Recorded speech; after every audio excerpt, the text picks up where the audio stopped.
నాకు మొదటి ప్రాధాన్యత ఓటు ఎందుకు వేయాలంటే, నేను చెప్పదలుచుకున్న కారణం ఏంటంటే, మనకు ఎలక్షన్ నామినేషన్ వేయడానికి గవర్నమెంట్ ఎగ్జామ్ రాయడానికి వేరు విధానాలు అవలంబిస్తున్నది గవర్నమెంట్. అది నేను ఆ ఇష్యూని ఎక్స్పోజ్ చేయడానికి నేను నామినేషన్ వేయడం జరిగింది. ఆ ఇష్యూస్ ఏంటో నేను చెప్తాను.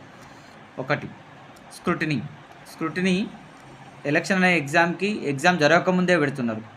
సో అభ్యర్థులను తగ్గిస్తున్నారు, కాంపిటీషన్ తగ్గిస్తున్నారు. అదే మన గవర్నమెంట్ ఎగ్జామ్ తర్వాత స్క్రూటినీ జరుగుతుంది, అంటే వెరిఫికేషన్ జరుగుతుంది రిజల్ట్ వచ్చిన తర్వాత. రెండో పాయింట్ ఏంటంటే విత్డ్రాల్ అనే సిస్టము మన గవర్నమెంట్ ఎగ్జామ్కి లేదు. అదే ఎలక్షన్ అనే ఎగ్జామ్ జరగకముందే విత్డ్రాల్ సిస్టమ్ పెట్టి కొందరిని ఇష్టపూర్వకంగానో కొందరు అయిష్టపూర్వకంగానో భయపెట్టో బతిలాడో తగ్గిస్తున్నారు, కాంపిటీషన్ తగ్గిస్తున్నారు. మూడో పాయింట్, యునానిమస్. మన గవర్నమెంట్ ఎగ్జామ్కి ఒక పోస్ట్ ఉంటే ఒక్కలే అప్లై చేస్తే డేట్ ఎక్స్టెండ్ చేస్తారు అప్లై చేసుకోవడానికి, లేదంటే నోటిఫికేషన్ క్యాన్సిల్ చేస్తారు. అదే ఎలక్షన్ అనే ఎగ్జామ్కి ఏం చేస్తున్నారంటే ఆ ఎగ్జామ్ దానికి క్యాన్సిల్ చేయకుండా ఇంకా అదేదో గొప్ప పని చేసినట్టు దానికి 5 లక్షలు బహుమతి ఇస్తారు, ఏది యునానిమస్ అయితే. ఇది కూడా నేను నిరసన వ్యక్తం చేయదలుచుకున్నా. నెక్స్ట్ ఫోర్త్ పాయింట్ ఏంటంటే ఏజ్ ఫ్యాక్టర్. మనకు ఐఏఎస్ ఎగ్జామ్కి ఏముందంటే 21 ఇయర్స్ ఉంది ఏజ్ లిమిట్ మినిమం. సో అదే మనకు ఎమ్మెల్యేకి వచ్చేసరికి 25 పెట్టిర్రు, ఎమ్మెల్సీకి 30, రాజ్యసభ ఎంపీకి కూడా 30 పెట్టిర్రు. ఎందుకు ఇట్లా డిఫరెన్స్ పెట్టిర్రు? MLA nothing but, IAS nothing but కొంచెం అటు ఇటుగా ఎమ్మెల్యేకు సమాన హోదానే కదా. సో అఫ్కోర్స్ రాజకీయ పదవే ఎక్కువ గవర్నమెంట్ కంటే, అయినా కూడా కొంచెం అటు ఇటుగా దగ్గరనే. సో లేదు, ఐఏఎస్ ఎగ్జామ్ కన్నా డేట్ అంటే ఏజ్ పెంచురు.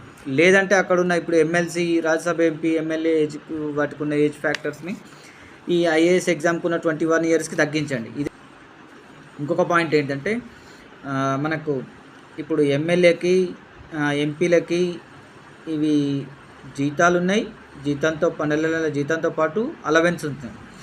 ఇదే విధంగా సర్పంచ్లకు కూడా అంటే పెన్షన్ ఉంది, ఏది ఎమ్మెల్యేలకు, ఎంపీలకి టెన్యూర్ అయిపోయిన తర్వాత కూడా, అంటే వాళ్ళ పదవి కాలం అయిపోయిన తర్వాత కూడా. అదేవిధంగా ఈ మన సర్పంచ్లకు, ఎంపీటీసీలకు, జెడ్పీటీసీలకు కూడా పెన్షన్లు ఇవ్వండి. ఇవ్వడం ద్వారా యువత రాజకీయాల వైపు చూస్తారు. వాళ్ళకు నెల ఇచ్చే జీతాలు కూడా పెంచండి.